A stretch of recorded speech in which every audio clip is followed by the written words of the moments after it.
Timnas Indonesia U16 sukses gasak Singapura.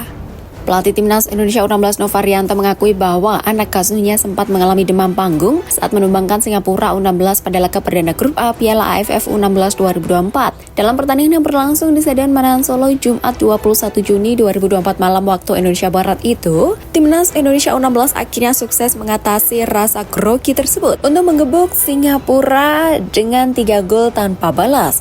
Novarianto pun bersyukur dengan kemenangan yang diraih anak asuhnya pada laga ini. Dia memberikan apresiasi untuk semua pemain karena telah mengeluarkan kemampuan terbaiknya. Menurut pelatih berusia 44 tahun tersebut, pertandingan pertama ini memang menyajikan tantangannya tersendiri bagi para pemain, sebab ini adalah panggung internasional pertama mereka bersama Timnas U16. Legenda klub ikut cabut, Madura United ditinggalkan banyak pemainnya. Madura United tampak limbung menjelang musim baru. Sejumlah pilar hingga pemain muda dipastikan tidak melanjutkan pengabdian bersama Laskar sampai kerap. Malik Rizaldi, Francisco Rivera, dan Dodi Alekvanjin yang ikut tampil membela Madura United pada pertandingan final Championship Series BRI Liga 1 2023-2024 telah dipastikan angkat kaki dari Pulau Garam. Kepergian mereka disusul oleh 4 pemain muda yakni Muhammad Anwar Rifai, Iksan Lestaluhu, Salim Tuharia, dan kiper Adrian Kasvari yang mengisi slot U23. Namun dari semua pemain yang telah dinyatakan berpisah, perpisahan Guntur Aryadi jadi yang paling mengejutkan. Pria asal Banyuwangi itu bisa dikatakan salah satu legenda klub Madura United. Exodus Madura United diperkirakan belum akan berhenti dalam waktu dekat. Sejumlah nama akan segera menyusul 8 pemain yang sudah dipastikan keluar. Hugo Gomez Dos Santos Silva alias Jaja sudah lama dikaitkan dengan tim ambisius Dewa United. Gogo Ari Araya juga terus diharapkan mau pulang ke Persebaya Surabaya menyusul Malik Rizaldi. Lucas Frigeri yang baru masuk di putaran kedua musim lalu juga tampak mendekat ke Arema FC. Sementara itu Kapten Fahrudin Wahyudi Arianto juga terus digoda beberapa tim. PSSI pastikan Timnas Indonesia kembali berkandang di GBK mulai Oktober 2024. Ketua PSSI Erick Thohir memastikan bahwa Timnas Indonesia akan kembali berkandang di Stadion Utama Gelora Bung Karno SUGBK, Jakarta Pusat pada Oktober 2024. Timnas Indonesia tidak dapat memakai SUGBK untuk satu partai kandang dalam putaran ketiga kualifikasi Piala Dunia 2026 zona Asia pada 5-10 September 2024. Timnas Indonesia bakal bermain di Stadion Gelora Bung Tomo, Surabaya. Tim berjulukan skuad Garuda itu masih menunggu lawan di putaran ketiga kualifikasi Piala Dunia 2026. AFC akan menggelar drawing untuk putaran ketiga kualifikasi Piala Dunia 2026 di Kuala Lumpur, Malaysia pada 27 Juni 2024. Erick Thohir meminta pusat pengelola kompleks Gelora Bung Karno dan PPK GBK untuk memperbaiki rumput SUGBK yang kurang layak sejak beberapa bulan terakhir. SUGBK kerap dipakai untuk kegiatan non sepak bola seperti konser musik hingga kampanye sehingga rumputnya rusak dan tidak dapat pulih tepat waktu ketika Timnas Indonesia bertanding. Nanti pada Oktober dan November 2024, Timnas Indonesia kembali ke SUGBK, ujar Erick Thohir.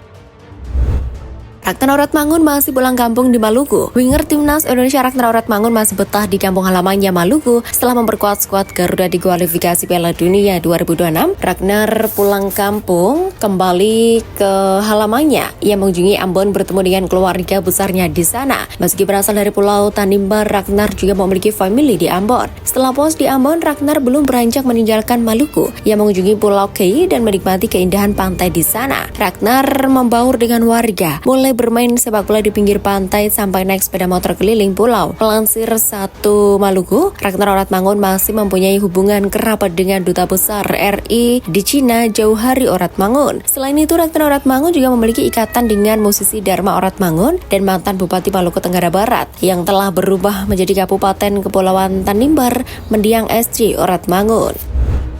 The Next Pratama Arhan beraksi di Timnas Indonesia U16. Bek kiri Timnas Indonesia U16 Fabio Aska Irawan menunjukkan skillnya melakukan lemparan ke dalam saat melawan Singapura pada laga perdana fase grup A Piala AFF U16 2024 di Stadion Manahan Solo Jumat 21 Juni 2024 malam waktu Indonesia Barat. Fabio memiliki kemampuan seperti Pratama Arhan melakukan lemparan ke dalam langsung ke gawang. Meskipun powernya belum semaksimal Arhan, tapi lemparan ke dalam Fabio juga menjadi ancaman bagi Singapura. Selama babak pertama, Fabio melempar bola 5 kali ke arah gawang Singapura dan 1 berhasil menjadi assist untuk gol Muhammad Mirza pada menit ke-39.